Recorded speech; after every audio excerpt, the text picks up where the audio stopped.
Pemirsa, dunia dan Indonesia masih terus waspada terhadap penyebaran virus corona. Lalu bagaimana cara sederhana untuk kita menangkal virus corona dan apa saja mitos yang beredar soal virus corona? Langsung saja kita akan konfirmasi kebenarannya dengan pakar kesehatan Dr. Tan Shot Yen. Ya, selamat pagi Dr. Tan. Selamat pagi, apa kabar? Baik, dokter sendiri apa kabar, sehat? Alhamdulillah. Nah, Dok, bagaimana nih Dr. Tan melihat tentang berita-berita mengenai virus corona? Nah, iya baik. Begini, satu hal yang menjadi problem dengan masyarakat kita dan kenapa kita menjadi gelisah. Lalu kebanyakan yang bertanya, karena semua yang terpampang di media sosial, yang terpampang di media berita, itu adalah level petinggi.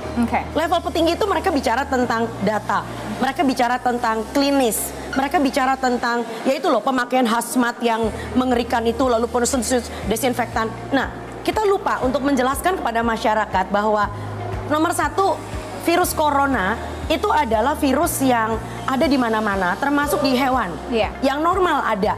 Ya, yang menjadi problem adalah salah satu turunan dari virus corona ini. Jadi kalau tadi dibicarakan oleh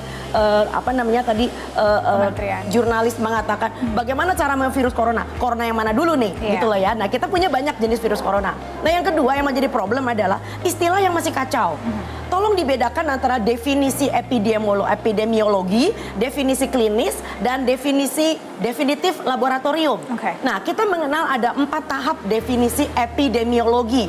Pertama adalah istilah bahwa tentang observasi. Siapa sih orang yang diobservasi? Orang observasi itu loh orang yang baru pulang dari negara-negara yang di situ sudah terdeteksi ada novel corona ini, ada si COVID-19 ini. COVID ya. COVID-19. Jadi corona virus type 2 ya kan? Nah, itu sebabnya kenapa dalam proses observasi orang ini nggak ada gejala, memang nggak ada apa-apa. Seperti kemarin saya baru pulang dari Singapura, saya mendapatkan ini.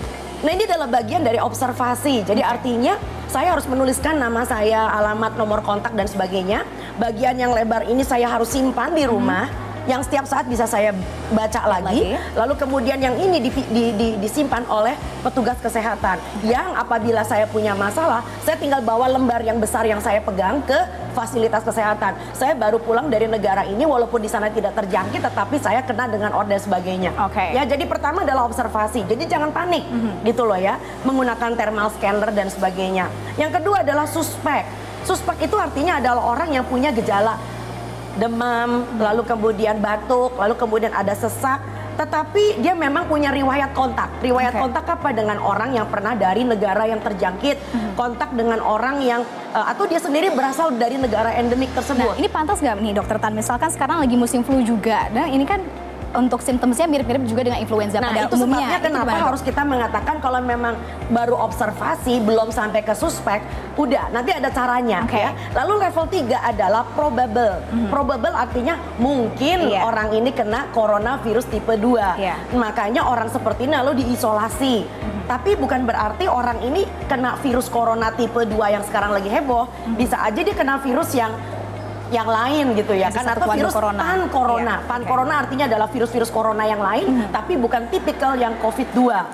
Lalu kemudian yang terakhir adalah baru konfirmasi kalau COVID-2-nya positif. Alhamdulillah sampai kita yang di negara kita sampai nomor 4 itu belum ada. Ya kan? Nah, lalu definisi klinis. Definisi klinis itu tidak menentukan seseorang kena coronavirus tipe 2. Jadi artinya begitu Anda sudah mulai merasakan demam, ya demamnya tuh khusus ya. Jadi artinya khususnya itu sebabnya artinya di atas angka 38. Jadi Anda di tit gitu, pakai tit termometer infrared. Lalu kemudian ada batuk. Lalu kemudian Anda merasakan adanya sesak ya, kayaknya karena paru-parunya yang kena gitu loh ya. Nah, sekali lagi, yang kena ini adalah orang-orang yang memang mempunyai kekebalan tubuh yang tidak baik. Ini yang penting jadi dengan ada pre-existing conditions juga atau kesehatan yang mereka 40 tahun ke atas. Kalau diperhatikan ibu hamil, anak-anak nggak kena. Kenapa? Mereka adalah orang-orang yang memperhatikan kesehatannya.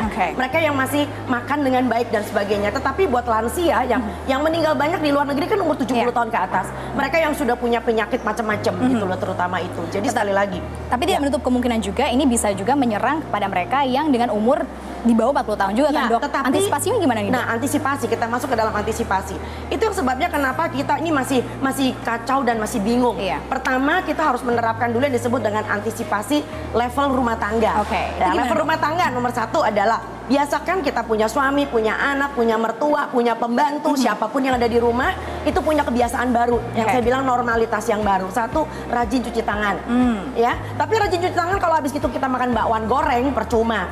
Jadi rajin cuci tangan, rajin makan yang sehat, rajin kena matahari dan tidur yang cukup selama 7 jam. Rajin itu seberapa banyak dok frekuensinya Yang cuci normal, tangannya? normal. Jadi artinya begini, setiap kali kalau misalkan jangan jadi kayak orang obsesif kompulsif ya, dikit-dikit lihat keran dicuci tangan, itu jadi nggak normal kan? Rajin itu dalam pengertian gini, apabila Anda sudah merasa udah ngerjain macam-macam dengan laptop segala macam, lalu kemudian kayak kok panas ya udaranya nggak enak, sebelum kucek-kucek cuci tangan dulu. Setiap kali kalau ke WC mau pipis cuci tangan. Kalau menurut saya itu yang dan menghindari sentuh wajah itu benar dok? Betul, karena apa? Kan ada kemungkinan kan orang kayak bersin segala macam kan, ada yang ciprat kiri kanan, jadi kebiasaan cipiki-cipika. Nah itu normalitas yang baru, tolong dibuang dulu. Ya. Nah lalu kemudian yang lebih penting lagi apa? Kena matahari. Ya, banyak orang itu tidak kerjanya, udah kerjanya jamnya amburadul. Kamu cuma tidur 5 jam sehari, ada yang cuma 3 jam. Lalu nggak pernah kena matahari, kerjanya di kantor, kerjain lembur tiap hari. Orang ini walaupun umur 30 tahun juga rentan. Riskan. Karena apa? Daya tahannya tidak baik ya. Berarti matahari, kena matahari berapa jam sehari dok? Ini biar mereka bisa nggak pakai berapa jam. Kena matahari aja jam 10-15 menit ketika ada ultraviolet B. Karena Anda membangkitkan vitamin D3 Anda dalam tubuh. Berarti untuk yang ngantor nih bisa ngopi buat yang ngantor. Gitu juga buat yang pakai hijab. Nah banyak pasien yang kalau saya cek yang pakai hijab itu vitamin D3-nya jelek banget. Biasanya di bawah angka 30, boro-boro. Bahkan sampai angka cuma 10. Berarti tipsnya apa nih dok untuk yang berhijab? Tipsnya adalah kita rajin kena matahari. Jadi biasakan, nah itu normalitas yang baru sekali lagi. Yang kedua adalah level di pekerjaan, workplace dan sekolah. Misalnya apa? Anak-anak dibiasakan jam 10 pagi olahraga, ya kan? Lalu kemudian jam 10 pagi ada kebiasaan meregang. Lalu kemudian kena matahari. Jangan bosen gitu loh ya. Dari satu building ke building yang lain. Jangan enak pakai metro, enak kan pakai AC. Coba kena matahari nggak apa-apa kok. Ya, lalu kemudian di workplace itu yang penting adalah ini, cleaning service dibiasakan. Jadi punya kebiasaan ngebersihin tempat-tempat umum, handle pintu, lalu kemudian WC. Nah yang saya lihat di Indonesia, dan ini menyebabkan kenapa kita punya turisme jadi terancam. Mereka barangkali ngeliat Indonesia, oke lah, boleh dipercaya lah, kita nggak punya coronavirus tipe 2 ya. Tetapi mereka kalau ngeliat, aduh kok WC-nya jorok ya, aduh kok kayak begini ya. Jadi kebersihan itu yang membuat kita punya daya tarik di mancanegara. Lalu kemarin saya baru pulang dari Singapura sekali lagi. Mereka punya kebiasaan tamu-tamu yang masuk itu tit. Lalu kemudian diberi stiker tit. Artinya apa? Dalam hari ini pagi hari kamu sudah dinyatakan tidak demam. Kesehatan. Dan itu nyaman banget, nggak pakai masker, nggak pakai macam-macam. Jadi saya mengajak karyawan saya pergi ke Singapura kemarin just to have a check, just to have a look. Nah, seperti apa nanti di Singapura dok? Nanti kita akan bahas lebih lanjut ya. Tapi kita harus break dulu pemirsa. Tetaplah bersama kami di Selamat Pagi Indonesia. Pemirsa, kita masih bersama Dokter Tan. Nah dok, kemarin kan di Singapura, gimana dok? Di komunitas Singapura seperti apa? Kita nggak membandingin negara orang lah ya. Tapi nomor satu bahwa saya tuh nggak ngelihat bahwa mereka tuh kayak negara parno. Walaupun mereka yang positif sudah ada, bahkan di hospitalize. Nah, yang penting adalah nomor satu, seperti yang kita pikirkan sebelumnya, aduh pakai masker itu mencegah. Salah banget.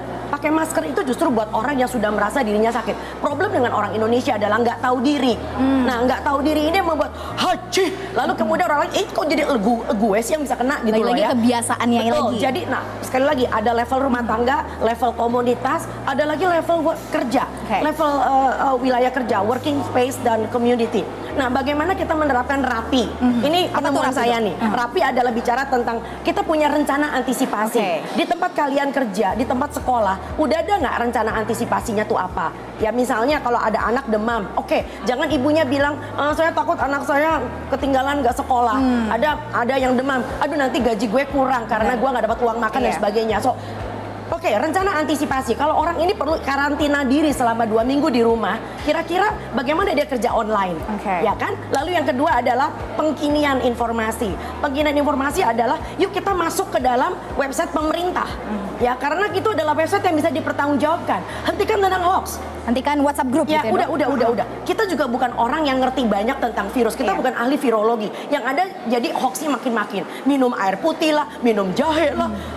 Ampun deh, akhirnya sarana jualan. Indonesia banget kan. Lalu kemudian implementasi itu yang penting. Implementasi terutama adalah bagaimana pelaksanaan kita sehari-hari. Jangan sampai minum air putihnya banyak seperti kata hoax, habis gitu dia tetap makan sembarangan, makan sembarangan, ya lalu kemudian jorok hidupnya, lalu kemudian nggak pernah kena matahari, tidurnya cuma 3 jam dalam sehari. Ini nggak masuk akal sama sekali. Tetap harus menjaga kesehatan tubuh ya dok. Benar. Tadi kan dokter udah bilang jangan percaya hoax atau mitos-mitos. Sekarang kita pemirsa kita ada beberapa mitos atau mungkin ini yang hoax atau tidak bisa dijawab langsung ya oleh dokter Tan dok. Coba kita lihat ya.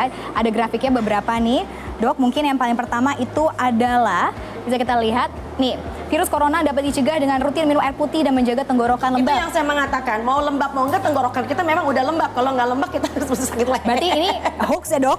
Ya, minum air putih yang banyak itu baik, sesuai dengan kebutuhan. Karena kita negara tropis, tapi bukan untuk mencegah virus. Untuk mencegah dehidrasi? Mencegah dehidrasi. Oke, next coba ya. Katanya ini subkelelawar penyebab virus corona.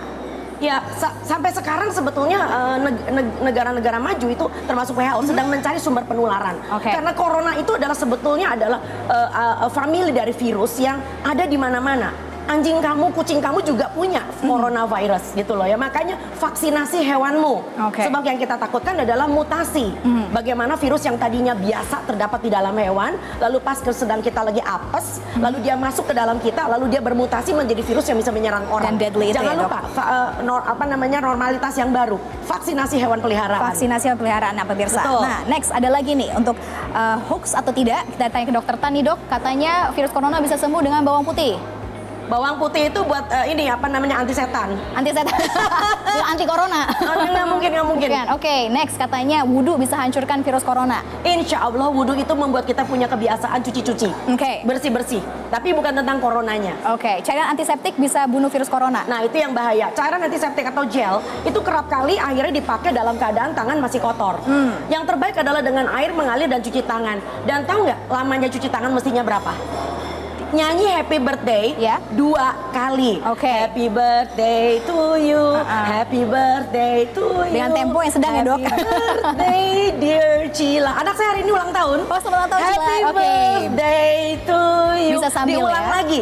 Jadi 2 kali happy birthday cuci tangan dan itu adalah cara cuci tangan yang benar. Berarti sekarang orang ngeborong-borong antiseptik salah ya, jangan Masya Allah, Indonesia borong masker, borong antiseptik, borong jahe. Hemat aja, nih cuci pakai air makan yang sehat, isi piringku 3 kali sehari. Ada sayur dan buah, kena matahari dan tidur yang cukup. Insya Allah. Next ada beberapa lagi nih, coba kita lihat nih. Ada mitos-mitos terkait corona pemirsa. Nah ini ada juga bagaimana nih, katanya virus dapat menular melalui udara di ruang terbuka, airborne, benar nggak dok? Well, sebetulnya bukan airborne, actually it's a droplet. Ya, jadi artinya kalau ruang udara terbuka, kalau di situ tidak ada droplet infection, artinya ditularkan melalui percikan, maka di situ tidak mungkin terjadi penularan. Terus adalah satu lagi dok yang mungkin lagi bahasnya ramai di pembahasannya, yaitu katanya virus nggak bisa menyebar di daerah seperti Indonesia tropik, bener nggak?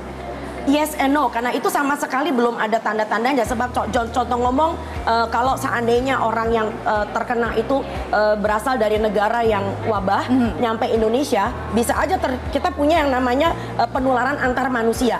Ya, jadi nggak peduli tentang masalah suhu udaranya. Dan jujur ngomong bahwa virus itu dia adalah RNA.